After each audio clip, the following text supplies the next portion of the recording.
Hi and welcome back. Today I'm going to use Millefiori flower glass in stained glass works. So these are bought little, they're almost like beads, but the ones I buy have no holes in them and they're little flowery shapes, and I'm using them in my work. So I bought this frame. I think I got it at Walmart, and it's just a metal frame you'd probably use for like candles or maybe like a little lamp or little vase. And I cut some of the prongs in it so that I would have some spaces between the wire in the frame, so I could, put glass between one area and another, so it'll break it up a little bit. So I used some large wire cutters to cut them, and I didn't know if I was going to use leaves or circles, or I didn't really know exactly what I was going to put between them. I just wanted some variety in the wire prongs. And once I cut them, they kind of like sprung up and weren't as flush and smooth as they were, so I had to use pliers and my hands to kind of straighten them up again afterwards. So I had this black metal frame, and often when you buy metal that's already, you already purchased it at a used place or a Walmart or an Amazon store, you probably have to cover them with copper foil, because if you don't cover them with foil, the solder won't stick to them. So I cut these wires to make some interesting shapes out of them and variety to them. And then I used my favorite 7/32 inch black backed copper foil to cover all the prongs. So you have to put the copper foil on and then smooth it nicely so that it's pressed down correctly. And as you can see, I have lots of work put in already. Then I cut with my ring saw, and sometimes by hand, hundreds of leaves. I mean, really, it took a lot of leaves, and I had different textures and slight different colors of green flat glass that I cut in the leaf shapes, and then I foiled the leaves with the full width of the 7/32 inch foil. I also got kind of tired of cutting all these leaves, so I purchased a bunch of leaves also on Amazon. And the stuff that I purchased for this project, I will put in the description page. And as an associate, I will get a couple cents each time you purchase something after looking at my links. But it doesn't cost anything more to you if you do it that way, or if you just go straight to Amazon. So don't worry about that. But so I have a variety of leaves. As I said, some I cut myself and some I purchased already cut. And I soldered and soldered and soldered. Now I'm using 60/40 basic tin lid solder that you'd use for stained glass works. So right now I'm just tacking them on basically, because I want to have a bunch before I add the little flower motifs. I wanted to have a lot of my leaves already attached. And whenever you work with a frame like this one, that the ribs are really close together, it takes a lot more details to fill it. So I have all these leaves, flowers that I just showed you, and I had to foil them individually also. Now when I foiled them, they weren't quite, I didn't want to overlap the foil as much as I did for the leaves, so I used about 3/4 of the width of the normal foil that you buy. So what I did was I took my scissors and I cut about 1/4 of the width off. Now I save those strips of foil to use some other time. because I often will foil small items with just like a quarter of the width of the foil. So it's no big deal to me to cut a lot of foil and use it just a little slice of it. As you can see, this also took probably over 100 little flower shapes for this project, and it also took over 2 pounds of solder.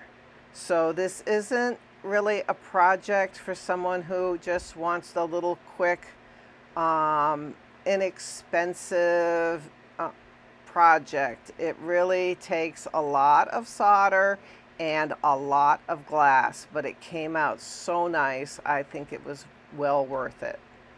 So the areas where the gaps between the leaves and another leaf, or a leaf and a flower, were quite small, I just filled those gaps with solder. The gaps that were larger, I filled with leaves, or I took leaves and cut the leaves in smaller sections to make like mini leaves to fill those gaps. So that took a while to fill all the spaces, because a project like this, I didn't want to have gaps that were not filled with glass or solder, because I didn't want the lights that I was going to put inside of it to be really, really bright when they shine through an area of no glass. So I wanted those areas to be completely opaque. You will also notice when you buy these little flowers that they come in a variety of sizes. So when you buy one bag of them, they're not all the same in that bag. So you have to, like, if you're doing a project like this, you're going to be having a whole bunch of them and decide which one goes where. Same with the leaves. Now some of the flowers are actually, I got a bunch that were just complete circles. They weren't like flowery shapes on the outside. So some of the things that I have here are just complete circles. Now in my package of glass flowers, some of them were completely opaque. So I set those aside to use in some other project, because I like to have light shine through them all. And in the flowers themselves, you'll notice that some of the glass in a flower might be opaque. So it might just be a transparent or translucent center, and then the petals on the outside are opaque. But I figured that was okay. I tried to make all the leaves and all the petals lay flat. I didn't want them to stick out. Sometimes I do projects, these three-dimensional projects, where the objects are not flat to the frame. But this particular one, I decided they're all going to be flat. So you really just need to decide what you want to do and then keep it consistent when you make your project. Now, if you're trying to fill an area like I'm doing right now with solder, you will want to pause between doing, see right now I'm making a whole bunch of smaller leaves. I'm cutting some of my bigger leaves up to make smaller ones, and then I'm going to foil them. Of course, I could have just started with, new glass and not even chopped up my leaves. That's really up to you. And some of these are kind of not really, really leaf shaped, but I tried to make them somewhat leaf shaped. So as I was talking about the shapes that you want to use, you want to have a whole bunch of glass ready to pick up when you are soldering. At least I like to have. So I don't want to have to stop and make more constantly. Right now I'm soldering the inside, the back side of my project.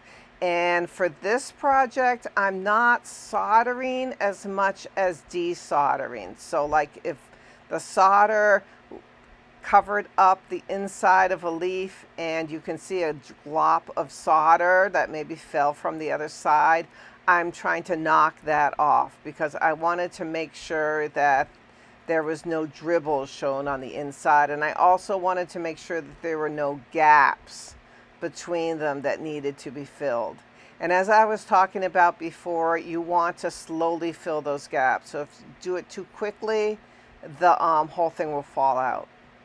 This is the green patina I wanted to use on this project, and as you can see, there is a little bit of greenish on it. I'm putting linseed oil around it right now to kind of finish off the outside of it. I am going to work more at trying to get the green patina to be more green when I'm done. But I kind of like the finished look on this because it didn't really come out as a copper solid color, and it didn't come out like the black is really solid. It's kind of a motley color, and I like that look, but I'm going to work with the patina more to get it to be more green. This is a still picture that I'm showing how I drilled holes in the bottom of this metal thing, and then I used plastic straws in the metal holes that I made to protect the wires that I had to put up through the metal for my lights. So I have twinkle lights at the bottom, and then I have a color changing light that I have light bulb that I'm using for the main part of the light. And as you can see, it changed colors as time went by, and it was what I wanted. It was kind of an organic, leafy, and you can see the leaves going from one wire and over into the other. So that's where I cut the wires, as I showed at the beginning, the prongs, and it just gave a very unique table lamp. I put it high in the air so you can't look down into the light bulb, but it's very attractive. I liked it. Well, thanks for watching, and have fun creating. Bye-bye.